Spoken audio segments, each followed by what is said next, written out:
Hey guys, কি খবৰ? আশা কৰোঁ সকলোৰে ভাল। এয়া চাওক, আজি আবেলি আমি অকণমান ওলাই গৈছোঁ, চবেই ওলাই গৈছোঁ ঘৰৰ অকণমান ফুৰোঁগৈ বুলি। আবেলি এনেও ভাল লাগে নৈ কিনাৰে কিনাৰে ফুৰিবলৈ। তাতে আমাৰ ইয়াতে এখন নতুন ব্ৰিজ বনালে, তাততো আৰু ভাল লাগে। এয়া চাওক, আমি সকলো আগবাঢ়ি গৈছোঁ।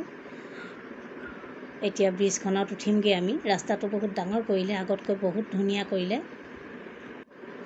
এয়া চাওকচোন, কিমান সুন্দৰ পৰিৱেশ, চাৰিওফালে সেউজীয়া, চাই ভাল লাগিছে। আৰু ঘূৰিটো আৰু ভাল লাগিব।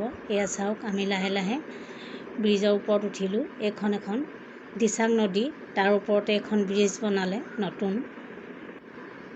বেছি দিন হোৱা নাই এই ব্ৰিজ বনোৱা, নতুনেই হৈ আছে এতিয়া। আগতে ইয়াত নাৱৰ ছিষ্টেম আছিলে। নাৱৰ ছিষ্টেমো বৰ বেয়া নাছিলে, কিন্তু বৰষুণ দিলে বহুত অসুবিধা হয় নাৱত যাবলৈ। সেইকাৰণে এতিয়া ব্ৰিজ এখন বনালে যেতিয়া বহুত সুবিধা হ'ল, ভালেই হ'ল। এতিয়া ইপাৰৰ পৰা সিফালে যাবলৈ গধূলি প্ৰায় মানুহ ইয়াত ঘূৰিয়ে ফুৰিবলৈ আহে। এয়া চাওক, এইখন আমাৰ দিচাং নদী, আৰু আমাৰ ঘৰ দিচাং নদীৰ কাষতেই, একদম ওচৰতে। খুব ভাল লাগে, নদী কিনাৰে কিনাৰে আমি ঘূৰিবলৈ যাওঁ। এই দিচাং নদী বহুত ডাঙৰ। এয়া চাওকচোন, ব্ৰিজখনৰ এইটো পাৰে ব্ৰিজো বহুত ডাঙৰ বনাইছে, একদম সৰু ব্ৰিজ নহয়, বহুত ডাঙৰ। এয়া চাওকচোন, কিমান সুন্দৰ পৰিৱেশ। এইখন ব্ৰিজ বহুত দীঘল। এতিয়া আৰু কোনো চিন্তা নাই, ইপাৰৰ পৰা সিপাৰলৈ খোজকাঢ়ি আৰামত যাব পৰা হয়। চাওকচোন, কিমান ধুনীয়া এটা পৰিৱেশ। গধূলি সময়ত আমি ওলাই গৈছোঁ, খুব ধুনীয়া পৰিৱেশ। এয়া আমি বহুত দিনৰ মূৰত ঘৰলৈ আহিছোঁ, যেতিয়া আমি এনেকৈয়ে ঘূৰোঁ ব্ৰিজখনত। এয়া চাওক, ব্ৰিজখন পাৰ হৈ এইটো ৰাস্তা চৰগোৱালৈ বুলি গৈছে। আমি বহুত দূৰলৈ আৰু নাযাওঁগৈ। চাওকচোন, চৰগোৱাৰ ৰাস্তাবোৰো ভিতৰুৱা ৰাস্তা যদিও খুব ভাল, বহল আহল, আৰু লগতে পকা বনাই থৈছে। খুব ধুনীয়া পৰিৱেশ এটা,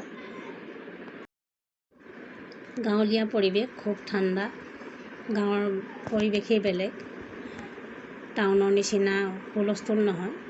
এয়া চাওকচোন, একদম সেউজীয়া, ঘাঁহবোৰ কিমান ধুনীয়া লাগিছে। আমি ইয়াৰ পৰা অকণমান আগলৈ আগুৱাই গৈছোঁ। এয়া চাওকচোন, কিমান ধুনীয়া লাগিছে পৰিৱেশটো। চাওকচোন, আমি ধীৰে ধীৰে আগলৈ বুলি গৈ আছোঁ। এতিয়া লাহে লাহে এন্ধাৰো হৈ আহিছে, বেছি আগলৈ আমি নাযাওঁ। তথাপিতো চাওকচোন, যদিও ভিতৰুৱা ৰাস্তা খুব ধুনীয়া, পকাৰে বনোৱা। আশা কৰোঁ মোৰ ভিডিঅ'টো আপোনালোকৰ ভাল লাগিছে। তেতিয়াহ'লে লাইক আৰু এটা কমেণ্ট কৰি দিব। এয়া চাওক, মাজে মাজে পুখুৰীও খান্দি ৰাখিছে মাছৰ কাৰণে।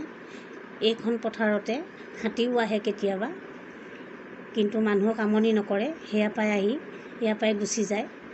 আমি আকৌ পুনৰ ঘূৰি আহিলোঁ আমাৰ জেগালৈ। কেলৈ গধূলি হৈ আহিছে, লাহে লাহে এন্ধাৰ হৈ আহিব, সেইকাৰণে আমি সোনকালে গুচি আহিলোঁ। এইখন নদী চাওকচোন, কিমান শান্ত হৈ আছে এতিয়া। চাওকচোন, যেতিয়া পানী বাঢ়ে একদম ওপৰলৈকে পানী আহে, কিন্তু গাঁৱত কোনো অসুবিধা নাই, একদম ওপৰলৈ পানী নাহে, লাহে লাহে তাৰপৰাই কমি যায়। এইখন নৈতে বহাগৰ বিহু প্ৰথম দিনা নাও খেল হয়। বহুত দূৰৰ পৰা মানুহ চাবলৈ আহে নাও খেল। নাৱত ভাগৱত লৈ নৈখনৰ ইপাৰৰ পৰা সিফালে উজাই আৰু ভটিয়াই বহুত দূৰলৈকে ভাগৱত ঘূৰায়। খুব ভাল লাগে এই পৰিৱেশ চাই। বহুত দূৰৰ পৰা মানুহ আহে চাবলৈ এই নাও খেল। তেতিয়াহ'লে আজিলৈ মোৰ ভিডিঅ'টো সামৰিছোঁ। নমস্কাৰ।